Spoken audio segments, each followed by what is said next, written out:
അതായത് ഈ കൊച്ച് ജനിച്ചപ്പോഴത്തേക്കും പ്രത്യക്ഷത്തിൽ പ്രശ്നങ്ങളൊന്നുമില്ല. പക്ഷേ വളർച്ച കുറച്ച് പ്രശ്നങ്ങൾ ഉണ്ടെന്നുള്ള ഭാവം പിന്നെ തിരിച്ചറിഞ്ഞു. പക്ഷെ ആ തിരിച്ചറിവ് എന്നെ ശരിക്കും ഉണർത്തി. കാരണം ഈ കൊച്ചിനെ നന്നായിട്ട് ഈ കൊച്ച് വളർന്ന് ഈ സമൂഹത്തിൽ ജീവിക്കണമെന്നുണ്ടെങ്കിൽ മാതാപിതാക്കൾ എന്ന് പറയുന്ന അവസ്ഥ സ്റ്റേബിളായിട്ട് നിൽക്കുന്നുണ്ടെങ്കിൽ മാത്രമേ ഈ കുട്ടിക്ക് ജീവിക്കാൻ പറ്റത്തുള്ളൂ. ഈ ഒരു തിരിച്ചറിവ് എന്നെ ശരിക്കും ഉണർത്തുകയാണ് ചെയ്ത്. ആ ഉണർവ് ഞാൻ ഒരിക്കലും പിന്നെ കെടുത്തിയിട്ടില്ല. ആ ഉണർവിൽ ഞാൻ തുടരുകയാണ് ചെയ്ത്. ആ തുടർന്നപ്പോൾ ഒരുപാട് വെല്ലുവിളികളുണ്ടായി. കൂട്ടത്തിലുള്ള ആൾക്കാരൊക്കെ തന്നെ എനിക്ക് ഭ്രാന്താണ്, വട്ടാണ്. പക്ഷേ എൻ്റെ ഉള്ളിലെ ഉദ്ദേശശുദ്ധി, എൻ്റെ കുട്ടിയെ വളർത്തണമെന്നുണ്ടെങ്കിൽ ഞാൻ സമാധാനത്തിൽ നിൽക്കണം, ഞാൻ നന്മയിൽ നിൽക്കണം. ഞാൻ തിന്മയിലോട്ട് പോയാൽ എൻ്റെ കുട്ടി വളരത്തില്ല. പക്ഷെ അത് മറ്റുള്ളവരുടെ കൺമുമ്പിൽ എൻ്റെ നന്മ ഭയങ്കര വലിയ പ്രശ്നമായിട്ടാണ് അവർ ഹൈലൈറ്റ് ചെയ്യുകയും എന്നെ മാനസിക രോഗത്തിന് ആശുപത്രി കൊണ്ടുപോകാനുള്ള ശ്രമങ്ങൾ നടത്തുകയും ഇതെല്ലാം ചെയ്തപ്പോഴല്ലേ എനിക്ക് എൻ്റെ കുട്ടിയുടെ ജീവിതത്തിൽ നന്മയിൽ നിൽക്കണമെന്നുണ്ടെങ്കിൽ നിന്നാൽ മാത്രമേ, അല്ല നന്മ എന്താണെന്ന് പറഞ്ഞതുകൊണ്ട് കാര്യമില്ല, നന്മയിൽ ഞാൻ നിലനിൽക്കുന്ന ഭാഗം മാത്രമേ അതിനെ വളർത്തത്തുള്ളൂ എന്നുള്ള ബോധ്യം എന്നിലുണ്ടായി. അതുകൊണ്ട് എന്നെ വീട് വിട്ടുപോയി ഈ കുട്ടിയിൽ നിന്ന് വിട്ടുപോകുക വരെ ചെയ്യേണ്ടി വന്നു.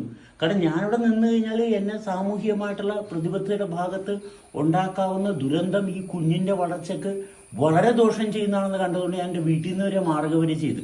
ആ മാറിപ്പോയി വേറൊരു സ്ഥലത്ത് സമാധാനപരമായിട്ട് ജീവിച്ച് അങ്ങോട്ട് എൻ്റെ മകനെ എനിക്ക് അടുപ്പിക്കാൻ സാധിച്ചു.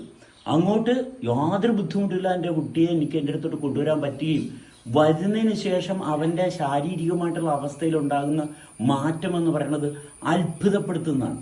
എനിക്ക് നെഞ്ചത്ത് കൈവച്ച് സമാധാനത്തോടെ ഇത്രയും നാൾ ഞാൻ ജീവിച്ചിരുന്നതിന് ഒരു മുതലുണ്ടെന്ന് പറയാം.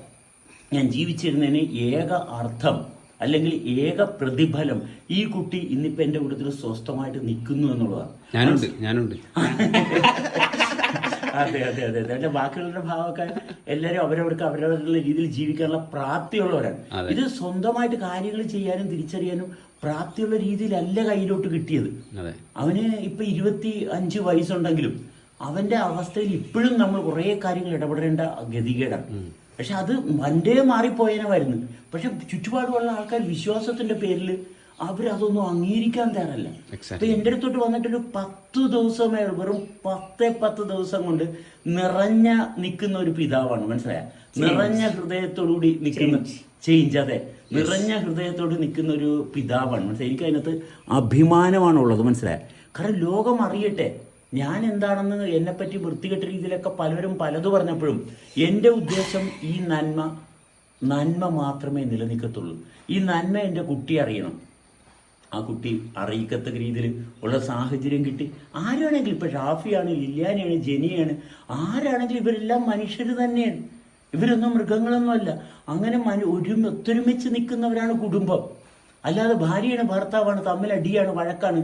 എന്ത് കുടുംബജീവിതം? അത് ഒരാൾ പറയുന്ന ഒരാൾക്ക് ഉൾക്കൊള്ളാൻ പറ്റുന്നില്ലെങ്കിൽ ഈ കുട്ടിയാണ് അവിടെ ഏറ്റവും കൂടുതൽ വേദനിച്ചുകൊണ്ടിരുന്നത്. അവൻ്റെ വേദനയിൽ നിന്ന് ഇവനെ കരകയറ്റാൻ പറ്റുമെന്നുള്ള താല്പര്യം. എൻ്റെ ഉള്ളിൽ ഭാര്യയും ഭർത്താവായിട്ട് തന്നെ ഇരുന്ന് പോകണം, എന്നാലേ ശരിയാകത്തുള്ളൂ എന്ന് പറഞ്ഞ് കുറേ നാൾ കടിച്ചു തൂങ്ങി പാടുവിട്ട് നോക്കി. പക്ഷെ ഒരു രക്ഷയുമില്ല. പക്ഷെ ഞാനേ നശിക്കുന്ന എൻ്റെ നാശം കണ്ടിട്ട് കുട്ടികൾ നശിക്കുന്നു. പരസ്പരം രണ്ടുപേരും തമ്മിൽ സ്നേഹത്തോടി ഷാഫിയുമായിട്ടാണ് ആ ബന്ധത്തിൻ്റെ ആരംഭം. ഷാഫിയിൽ തുടർന്ന് ജെനിയ വന്നു, ലില്ലി വന്നു, ഇതിപ്പോൾ എൻ്റെ മകനും വന്നു.